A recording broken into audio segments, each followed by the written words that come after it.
오늘 말씀의 제목은 정죄 아닌 사랑으로, 이런 말씀의 제목으로 함께 은혜 나누고자 합니다. 세상 사람들은 어떻습니까? 저 사람이 무엇을 잘못하나 지켜보자.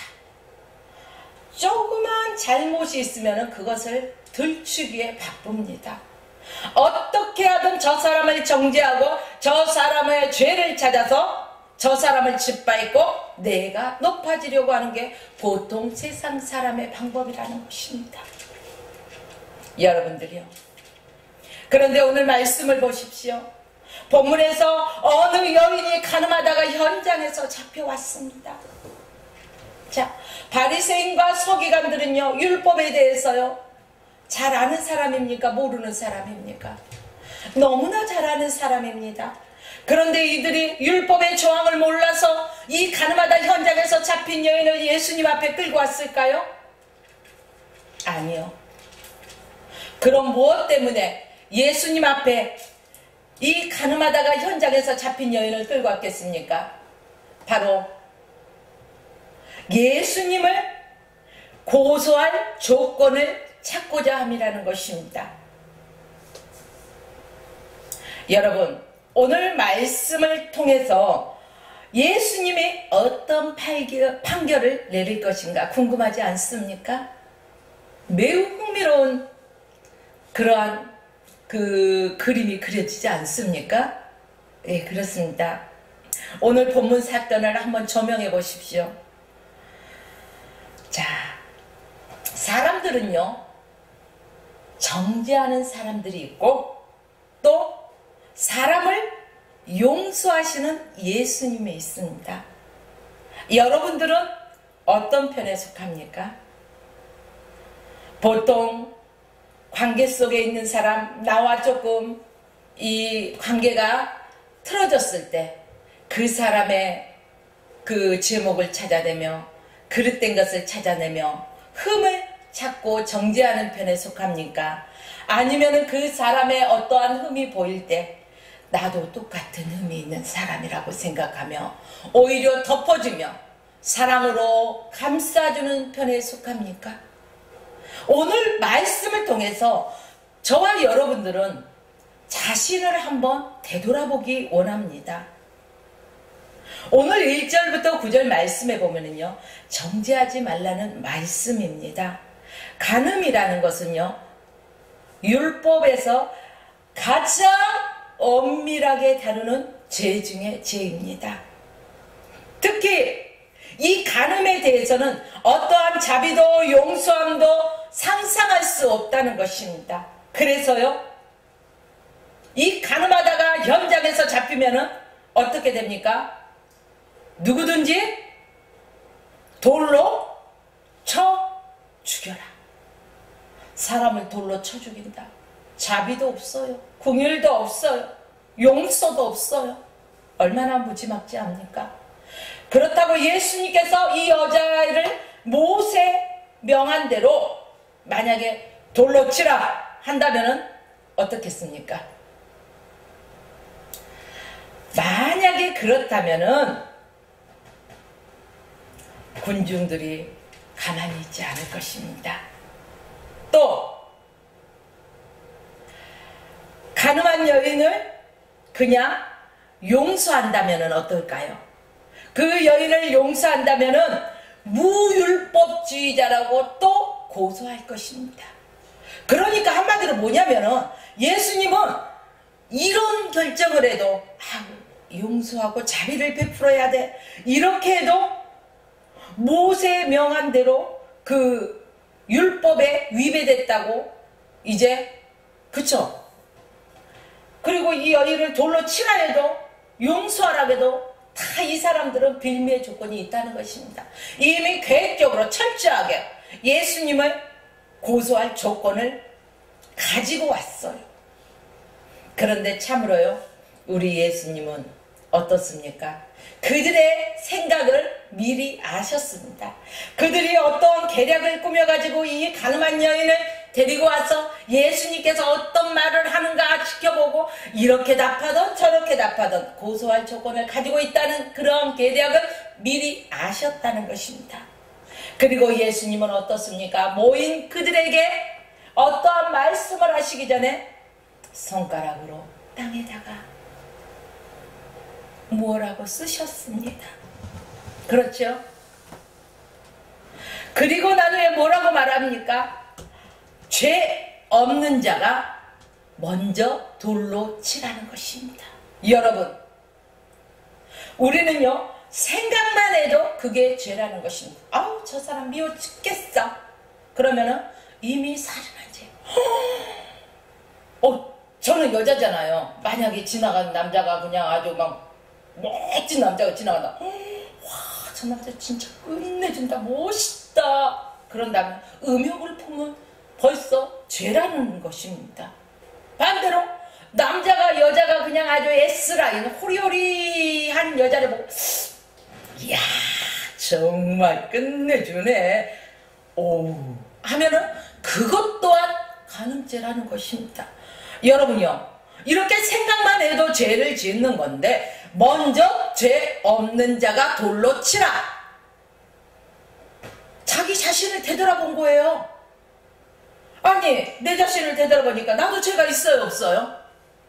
죄라는 것은 사실 이 가늠하다 현장으로 잡혀온 여인처럼요, 남들의 눈에 드리워져서 밝혀진 죄가 있는가 하면 아무도 모르는 은밀한 죄도 있다는 것입니다. 드리워졌냐 드리워지지 않았느냐의 차이점 뿐인데, 이들이 그 말씀으로 인해서 이제 마음에 부딪힘이 있겠죠. 그래서 한 사람 한 사람 어떻게 했습니까? 양심의 가책을 느끼고 그 돌을, 손에 들었던 돌을 그냥 내려놓고 가더라는 것입니다.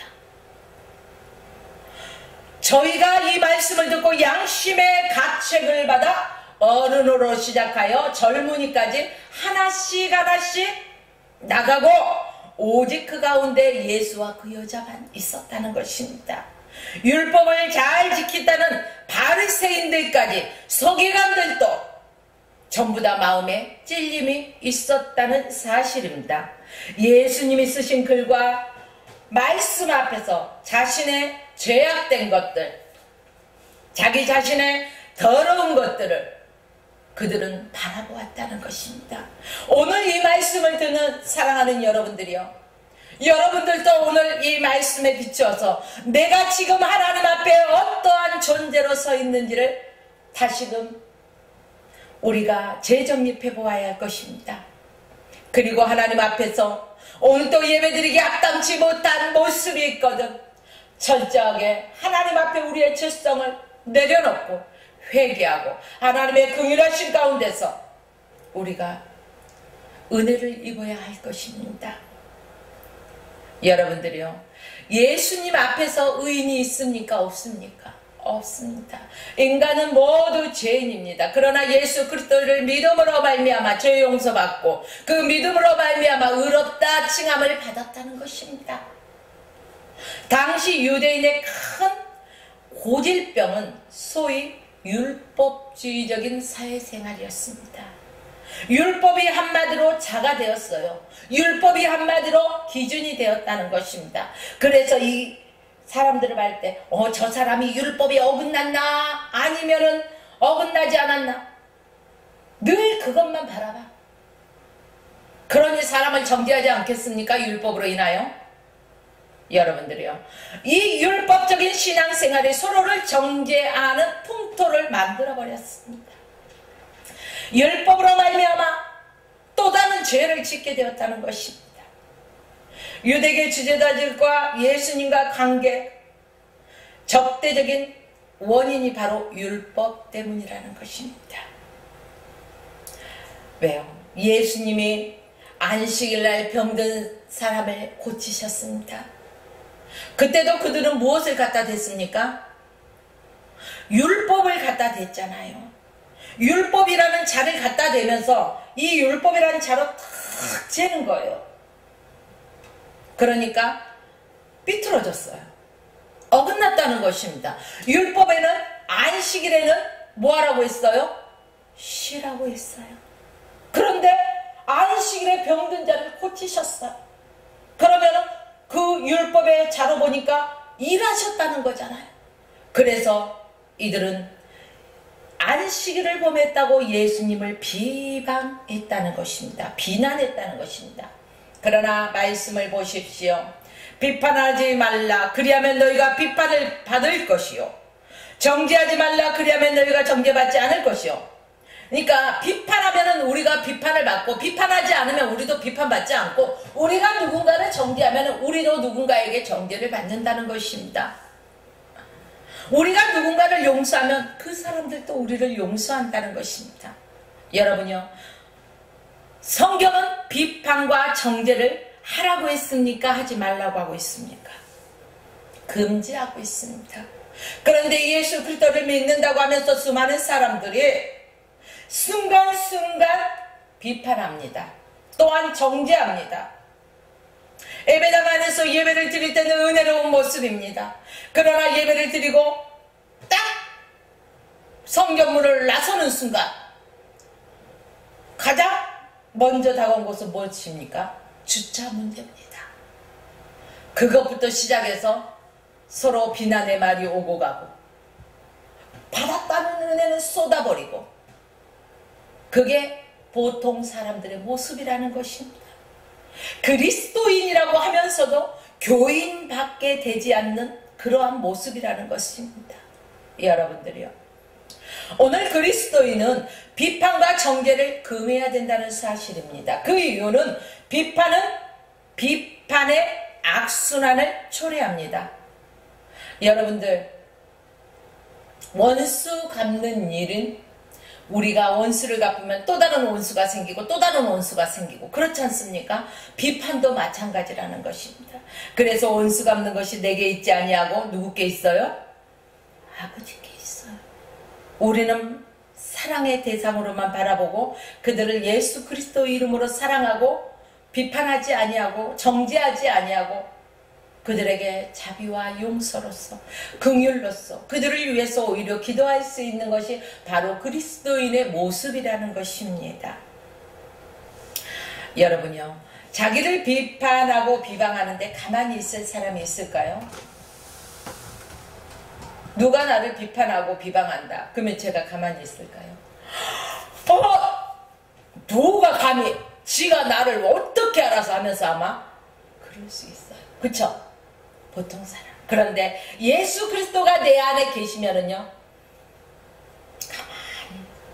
왜? 나의 육적인 것, 이 육신의 생각과 이 모든 것들은 예수 그리스도의 십자가에 못 박힐 때 나도 이 죄성을 다 십자가에 못 박아버리고 예수 그리스도가 살아나실 때 나도 다시 새 생명을 얻었습니다. 그래서 옛 것은 버리고 새 사람이 되었다는 것입니다. 그러면은 그럴 수도 있지. 그 사람의 바라보는 각도에서. 그러나 때가 되면은 하나님이 다 드러나게 하시기 때문에 우리는 다만 그를 위해서 기도하고 잠잠하면 된다는 것입니다.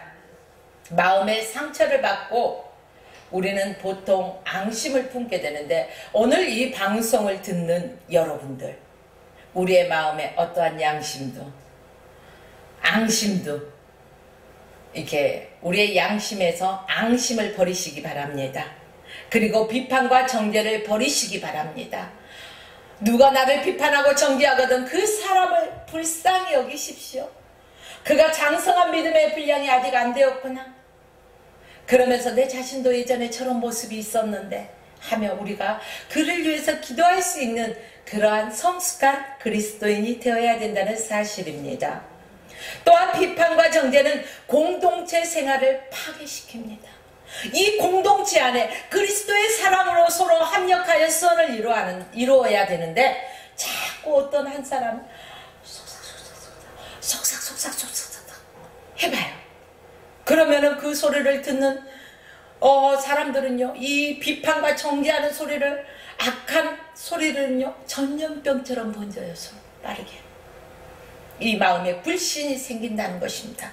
그렇다면 공동체가 온전하게 하나가 될 수가 없다는 것입니다. 분열되고 깨어질 수밖에 없다는 것입니다. 여러분들이요, 그렇기 때문에 우리가 비판과 정죄를 해서는 안 된다는 것입니다.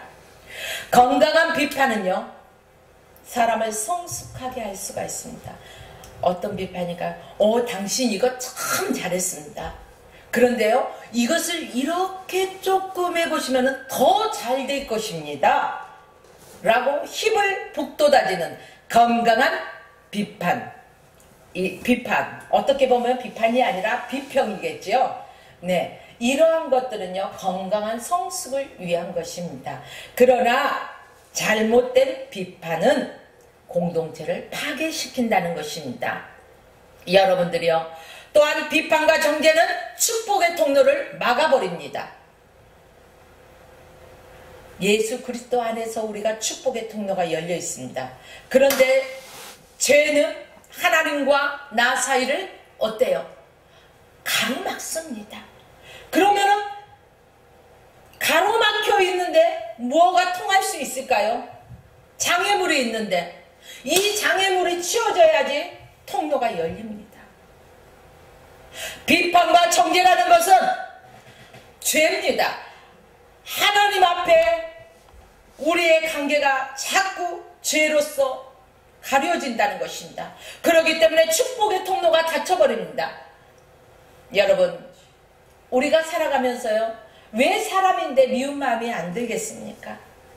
서운한 마음이 왜 안 들겠습니까? 여기에 있는 저도 누가 뭐라고 하면요, 순간 서운해요. 아우, 얄미워. 그럴 때도 있습니다. 그러나 주님 앞에서 내 자신을 되돌아볼 때 하나님 감사합니다. 그의 그 말이 있었기에 내 자신을 되돌아볼 수 있습니다. 그리고 내 자신을 되돌아보고 회개할 수 있는 기회가 됩니다. 그리고 또한 그를 위해서 축복하며 기도해 줄 수 있는 기회가 되더라는 것입니다. 여러분, 스스로가 축복의 통로를 닫아버리지 마십시오. 이제 여러분이 사랑으로서, 용서로서, 자비로서 축복의 통로를 열어가십시오. 오늘 성경 마태복음 23장 13절 말씀에 보면 화 있을진저 외식하는 서기관들과 바리새인들이여, 너희는 천국문을 사람들 앞에서 닫고 너희도 들어가지 않고 들어가려 하는 자도 들어가지 못하게 하는도다. 이것이 바로 사람을 비판하고 정죄하는 것입니다. 비판과 정죄하는 사람은 긍휼 없는 심판을 받게 합니다. 긍휼히 여김을 받는 자는 어떻게 하라겠습니까? 긍휼히 여기라는 것입니다. 사랑을 받은 자는 사랑을 알 수 있고 긍휼히 여김 받은 자는 긍휼히 여겨야 되는데, 하나님의 긍휼하심을 입었어요, 저야 여러분. 그쵸? 그럼에도 불구하고 긍휼과 자비가 없어요. 그 사람은, 자, 야고보서 2장 13절 말씀해 보니까 긍휼을 행하지 아니하는 자에게는 긍휼이 없는 심판이 있으리라. 긍휼은 심판을 이루고 자랑하느니라. 내가 누구를 긍휼하게 여기지 않았는데 나중 훗날에 주님 앞에 심판대에 섰을 때 주님도 나를 긍휼히 여기지 아니하신다는 것입니다. 여러분들이 얼마나 무서운 말씀입니까? 여러분, 우리는 항상 상대를 불쌍히 여기고 긍휼히 여기는 마음으로 상대를 위하여 축복하며 기도하는 저와 여러분이 되시기를 주의 이름으로 축복합니다. 또한 10절에서 11절 말씀에 보면 용서하라는 것입니다. 가늠하다가 현장에서 붙잡혀온 여인, 이 여인을 예수님 앞에 끌어온 바리새인과 서기관, 예수님의 권위 앞에, 예수님의 말씀 앞에 그들의 양심이 가책을 입었다는 것입니다. 그래서 어른으로부터 젊은이 하나하나가 다 손에 들고 있던 이 돌을 내려놓고 그 자리를 떠났습니다. 여러분들이요, 아까는 조금 전만 해도 이 손에 든 돌로 그 여인을 쳐 죽일 기세입니다. 맞죠? 그런데 예수님의 그 땅에 쓴 글씨를 바라보고 또 예수님의 말씀의 권위 앞에서 스스로 다 자기 양심의 가책을 입어서 금방 돌로 내리칠 것 같았던 이 사람들이 이 돌을 그냥 조용히 슬그머니 내려놓고 그 자리를 떠났다는 것입니다. 우리 그리스도인들은 하나님의 자녀랍니다. 또한 예수 그리스도의 본받는 삶이요, 예수 그리스도의 이름에 권세가 있기 때문에요, 입술에 혀의 말에 권세의 능력이 있어야 된다는 것입니다. 권위가 있어야 된다는 것입니다. 여러분들이요, 만약 오늘날 이러한 현장이 목격됐다, 그리고 그러한 상황이 있다, 그러면은 양심의 가책을 느낄 사람이 얼마나 될까요? 요즘 세상은요, 화인 맞았다고 하는 이러한 양심에 무감각해져 버린 사람들이 너무너무 많기 때문에 죄가 완연하다는 것입니다. 여러분, 저와 여러분이 양심의 화인을 맞게 되면 저희 양심이 무감각해져서 죄가 죄인 줄 알지 못합니다. 하나님 앞에 밥 먹듯이 죄를 짓는다는 것입니다. 여러분, 성령은 아주 예민하신 분입니다. 성령은 부드러우신 분이십니다. 우리 안에서 성령이 일하실 수 있도록 우리는 그분에게 의탁해야 된다는 사실입니다. 예수님은 이 가늠하다 현장에서 잡혀온 이 여인을 어떻게 했습니까? 측은히 여겼습니다. 긍휼히 여겼습니다. 그리고 바라보시면서 이 여인에게 말씀하십니다. 뭐라고 말씀하십니까? 11절 말씀 보겠습니다. 나도 너를 정죄하지 아니하노니 가서 다시는 죄를 범치 말라. 이렇게 사랑의 언어를 말씀해 주십니다. 긍휼로 말씀해 주십니다. 자비의 언어로 말씀해 주십니다. 예수님은 이 여인의 마음속 깊이 뉘우침을 있는 것을 보시고 그 죄를 용서해 주셨습니다. 정죄하지 않는다는 말씀은 곧 용서해 주신다는 의미가 있다는 것입니다.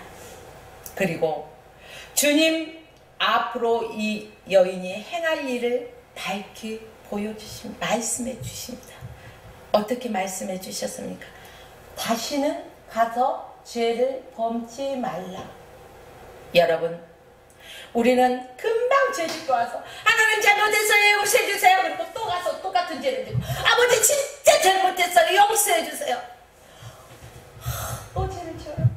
아버지 진짜 이번에 진짜 잘못했걸랑요, 이번만 용서해 주세요. 고범죄를 짓더라는 것입니다. 여러분이요, 그러나 주님은 말씀하십니다. 다시는 가서 죄를 범치 말라. 저와 여러분들이요, 주님 안에 거하지 않는다면요, 죄에 노출되어 있습니다. 사단의 유혹에 미혹되어 있습니다. 그렇기 때문에 우리는 죄를 범할 수밖에 없어요. 그러나 주님 안에 내가 쏙 들어가 있으며 주님이 내 안에 거하시니, 그죠? 내가 주님 안에, 주님이 내 안에, 주님과 동행하는 삶이기 때문에요, 24시간 주님이 나와 함께 하시기 때문에 내 안에서 늘 말씀이, 생명의 말씀이 흐르고 생수의 강이 흘러 넘치는데 제가 어디를 와? 근접을 못한다는 것입니다. 그러한 삶으로 우리가 영적인 영향력 있는 삶을 살아야 될 것입니다. 여러분들이요, 유대인들이 용납할 수 없는 죄가 3가지 있다는 것입니다. 무슨 죄일까요? 첫째는 우상숭배, 둘째는 살인죄, 셋째는 간음죄. 유대인들이 이 3가지 죄는요, 용납할 수 없는 죄라고 하고 있는 것입니다. 이 여인이 간음의 행위, 유대 사회에서 최악의 용서받을 수 없는 바로 죄였기에 바로 예수님 앞에 끌려 나왔습니다. 돌로 쳐 죽임을 받을 수밖에 없었습니다. 그러나 바리새인들도 서기관들도 죄 없는 자가 없었다는 것입니다. 그들도 율법에 대해서는 능통한 자였지만 예수님의 말씀을 듣고 보니 모두가 자신이 죄인이라는 것을 깨닫게 되었다는 사실입니다. 그리고 우리 인간들은 누구도 정죄할 권리가 없다는 것입니다. 여러분들이요, 사람들은 남을 용서하지 못하는 몇 가지가 있습니다. 왜 남을 용서하지 못할까요? 분명히 성경에서는 용서를 말하고 있습니다. 사랑을 말하고 있습니다. 그런데 머리로는 익히 들어서 아는데 왜 여기서 허락하지 않을까요? 왜? 작은 것에서도요, 내 자존심, 자존심이라는 것을 약간의 스크래치, 약간의 기스만 나도요 분노합니다. 내가 널 용서할 수 없어. 내가 다른 것은 다 용서해도 너만은 안 돼. 내 자존심을 상하게 했어. 이런 보통 사람이라는 것입니다. 여러분, 자존심 가지고 천국 갈 수 있나요? 아니요. 자존심 가지고 천국 갈 수 없습니다. 왜 이 자존심을 그렇게 중요하게 생각할까요? 자기가 옳다고 생각하는데 아니라고 반대를 하니까 이 자존심이 상한 거예요. 여러분, 내가 옳을 수도 있고 상대방이 옳을 수가 있습니다. 그렇다고 해서 틀린 건 아닙니다. 나도 맞고 상대방도 맞고 이 관점에서 바라봤을 때와 저 관점에서 바라봤을 때 다른 점이라는 것입니다. 그렇기 때문에 서로 다른 방향에서 바라봤기 때문에 트러블이 생기는 것입니다. 그렇기 때문에 우리는 내 이기적인 판단 해서는 안 된다는 것입니다. 남을 존중할 줄 알아야 된다는 것입니다. 남을 존중하지 못하는 것은 바로 내 자존심 때문에, 나의 교만 때문이라는 것입니다. 또 한 가지, 관용하는 마음이 없기 때문입니다. 이 관용하는 마음이 있다면은 남의 부족함도 용서해주고 용납해준다는 것입니다. 그래 그럴 수도 있는 거야. 나도 예전에는 그랬어. 다 그러면서 성장하는 거야. 그래, 같이 기도하자 하면서 우리는 그런 반응을 보여야 돼요. 그런데 그런 관용이 없다는 것입니다. 그렇기 때문에 용서하지 못하는 것입니다. 여러분들이요, 너희 관용을 모든 사람에게 알게 하라. 주께서 가까우시느니라. 빌립보서 4장 5절 말씀입니다. 또한 지체의식이 약하기 때문입니다. 우리는 그리스도 안에서 다같이 한 형제요 자매요 한 지체라고 말하고 있습니까? 아닙니까? 입술로는 말로는 너무나 잘해. 그런데 안 따라줘. 왜일까? 우리 안에서, 그리스도 안에서 한 몸이라는 지체의식이 잃어버리고 있기 때문입니다. 그래서 성경 로마서 12장 5절 말씀에 보면은요, 이와 같이 우리 많은 사람이 그리스도 안에서 한 몸이 되어 서로 지체가 되느니라. 내 지체가요 이렇게 있는데, 에휴 이소나 너는 왜 그랬니? 그럴 사람이 어디 있어요? 아유 이발 왜 그랬어? 아유 누나 왜 그랬어? 그럴 사람 없어요. 나의 눈이 있어서 바라볼 수 있고, 코가 있어서 냄새를 맡고, 입이 있어서 먹을 수 있고, 말할 수 있고, 귀가 있어 들을 수 있고, 손이 있어 만질 수 있고, 수저질도 하고, 일도 하고, 악수도 하고, 친교도 하고, 그쵸? 발이 있어 걸을 수도 있고, 이 모든 것이 나무라면은요, 어느 하나가 우리가 지체가 불편하면은요 전체가 고통을 받아요. 그래요? 안 그래요? 맞죠? 그렇기 때문에 서로 합력해야 되는 거예요. 그러면 우리가 그리스도 안에서 한 몸이요 한 지체요 라고 말하면서 그 인식을, 가족이라는 인식을 잃어버리고 있기 때문에요, 서로 용서하지 못하고 자존심 가지고 그냥 물고 뜯고 다투고 이런다는 것입니다. 여러분들이요, 오늘 이 말씀을 듣는 저와 여러분들은 그리스도 안에서 한 지체라는 사실을 기억하십시오. 용서하지 못하는 것은요, 또 기쁨을, 용서할 때 그 기쁨을 맛보지 못해서 그래요. 에베소서 4장 32절 말씀에 보면은 용서하기를 하나님이 그리스도 안에서 너희를 용서하신가 같이 어떻게 하라고요? 서로 용서하라는 거예요. 우리가 용서받을 수 있는 어떠한 일을 행해서 재 용서받았나요? 하나님이 우리를 사랑하시지 않고 만약에 그 아들 예수 그리스도를 십자가에 내어놓으시지 않았다면 저와 여러분들은 영원히 죽을 수밖에 없고 지옥의 형벌을 받을 수밖에 없습니다. 그런데 하나님께서 우리가 아무 받을 만한 자격이 없음에도 그 사랑을 부어주셨습니다. 그리고 독생자 예수 그리스도를 십자가에 내어주시고 그 핏값으로 우리의 죄값을 예수 그리스도에게 전가시키고 예수 그리스도는 그 핏값으로 우리의 죄값을 다 지불하셨습니다. 그리고 저와 여러분은 새 생명을 얻고 하나님의 자녀라는 그러한 그 하나님의 자녀되는 권속으로서 천국 시민권을 가지고 살아갑니다. 이러한 사랑을 받았습니다. 그러면은 용서도 받았습니다. 관용도 받았습니다. 그쵸? 그러면은 저와 여러분들도 이제는 서로 용서하고 관용하고 어떤 사람이든지 그리스도 안에서 한 지체라는 것을 인식하고 그들을 위해서 서로 용납하고 기도할 수 있는 우리가 그 기쁨을 맛보아야 된다는 것입니다.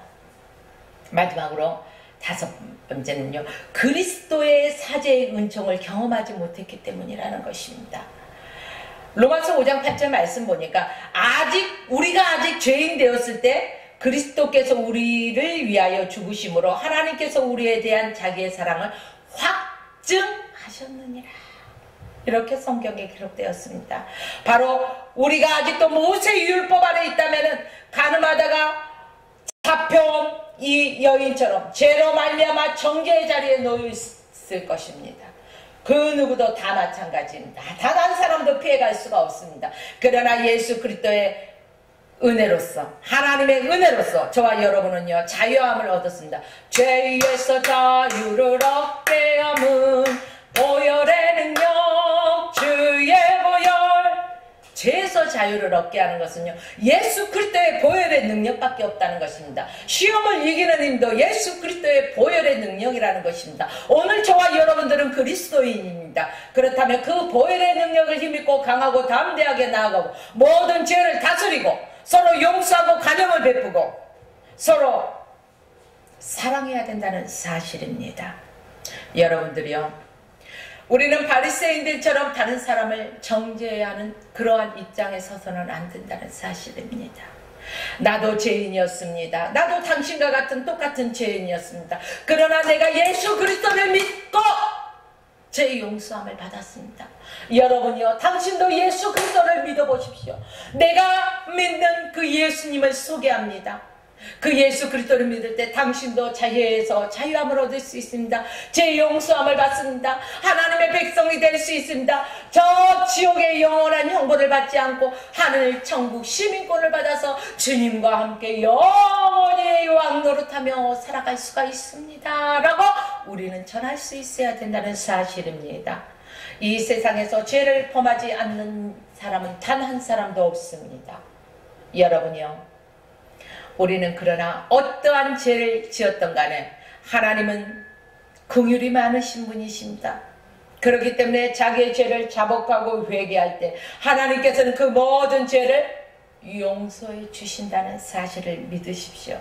오늘 이 방송을 보시는 분들 아유 나는 죄가 많아서 어떻게 교회 가? 이렇게 말씀하시는 분